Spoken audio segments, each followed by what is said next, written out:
Hello, today we're looking at what's in these two boxes, but just before we get into it, a quick reminder to please like or dislike this video if you don't like it, comment down below, please subscribe if you haven't, and if you can find it, click on that little bell icon. What have we got here? Well, it's that name again, URUAV, or as they now seem to call themselves, Unbounded Amazing Vagary. I think I prefer URUAV. What we've got here is two LIpos, which I thought would be good to test out because we always need a source of reasonably priced LIpos. I've got two 4S batteries, both 4S, both 100C, and both come in this box with a little bit of packaging. There's nothing to think about there. And they look like this, as you might expect. Similar to the Tattu R-line, instead of going sort of longer and changing dimensions, they are the same sort of size there. It's just that the cells on the 1500 are thicker. You should be able to see it's a little bit taller. So your basic right size for 4S. Yeah, let's see how they fly. I'm going to charge these up and check them out. Join me in the field. Hello, welcome to the field. We're here to test these URUAV batteries, or URUAV, the 1500 and the 1300. And I didn't have the exact batteries in other ranges, but I thought I'd test them against this R-line 1300 and this Tattu 1550. They're quite big and thick, the URUAV ones. And I'll be flying on the Nazgul 5 with a GoPro mounted, which I think is a typical configuration. Pretty big motors, these ones. I don't think they'll hold up very well on the 1300s. The 1500s seems to be the default, so we'll see how it goes. I'm looking around because today my normal field I fly is over there. It's got horses in it, so I've come to this one because the horses get scared. And Graham, the farmer who owns this field, says don't worry about the cows, they'll lose interest eventually. At the moment they're down there. If they come this way, I'm not taking any chances. I'm hopping up here and hiding, basically. He says just wave your hands and stuff and they go away, but I'm not completely convinced. Anyway, to the flying. Now, it's not often that I can show an entire flight, but I can on this one. Have a look at the voltage, because I didn't until a couple of seconds in. You will see it is dropped to 14 volts already. At this point, I glanced down and I'm like, oh my god, did I forget to charge the battery? That would be weird, wouldn't it? But literally, it's like this battery's got nothing. We're down under 14 volts with the throttle at sort of, 20%ish. That seems crazy. And I'm literally in a sense of like, what's going on? The battery can't be this bad. I must have done something wrong. I must have done something absolutely wrong. So of course the first thing to do is bring it in, because at the rate it's going, it looks like it's going to explode or fall out of the sky. So I pop it down here, and of course we get this little screen, but I put it back to arm because I wanted to see if the voltage comes back, and it does. It raises back up, which is weird. So that was the 1300. Let's try the 1500. The 1500 is going to be better, surely.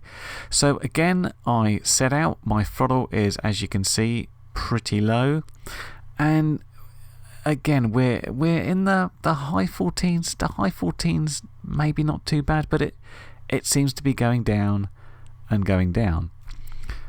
So I'm thinking, well, this is better, but let's try a little punch and look what happens. We are down into, I think, 11 point something volts at that point.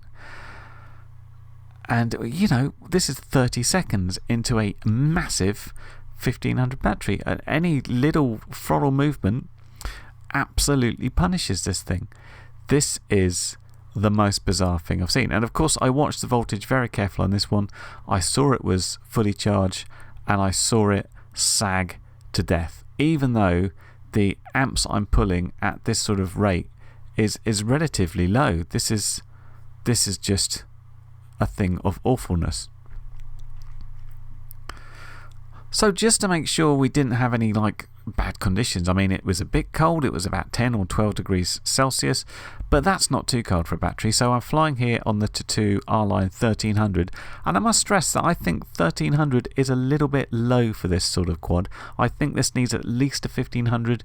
For me, it performed very nicely on the 1800.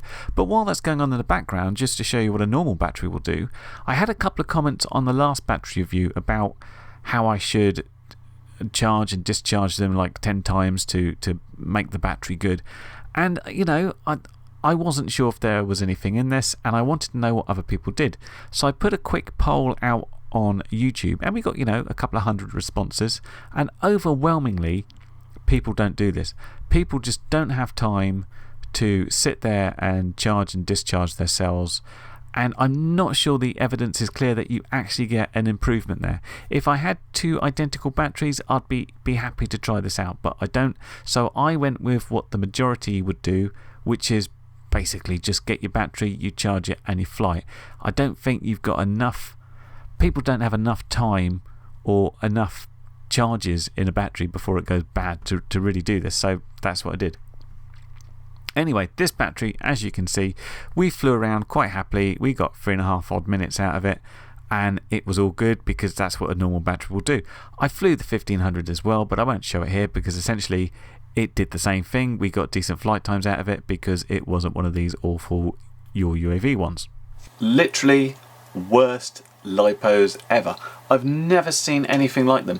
Even in the crappy ones you used to get on all the RTF quads, which will give you like a minute before they gave out, these were just instantly dead. And when you look at them, I looked and I thought, wow, look at these cells, they look massive. They're going to have loads of things. I mean, here's a 1300 Tattu R-line, here's the 1300 URUAV, and you can see the URUAV one, it's much thicker. I was thinking like, oh, they've packed in much more there, but it's just, I don't know what they are.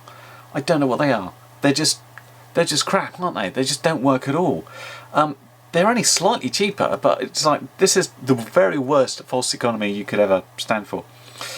I keep looking directly at this. It says 100C. I'm looking for the decimal point because it's like, maybe it's 1.00C, because as soon as it's pulling like an amp, the voltage is sagging like something else. And I thought, you know, Nazgul, it's quite big motors, quite big props. Maybe, certainly the 1300 is going to struggle, but it's going to struggle under, you know, big flight, not normal flight. And that's where I thought, yeah, this 1500 do well. Just awful. I'm almost speechless by how bad these are. Seriously, do not touch with a barge belt. And I mean, yeah, there's always the possibility that I got sent bad ones, but 2 out of 2 different sizes of URUAV LIpos claiming to be 100C being absolutely the worst battery ever. Do not touch them with a barge pole. In terms of what to use, recently I looked at the Tattu R-lines, really nice. I wouldn't say go with the 1300, that's a little bit small now. There is a 1550, there's the 1800, works really well. The regular Tattoos, this 1550, still pretty good. Stuff like the G&B, much better. You know, you can practically just get your quad and throw it and you'll get more flight time than you would out of these batteries. So I'm almost contractually obliged to say that these were kindly supplied for review by Banggood. Thanks, Banggood. But don't buy them. I'll put links down below, but don't buy them. If you're looking for a battery, the Tattu R-line is my favourite at the time, but go with a decent brand that is named and is known to be good. The Tattoos are really good, the G&Bs are really good.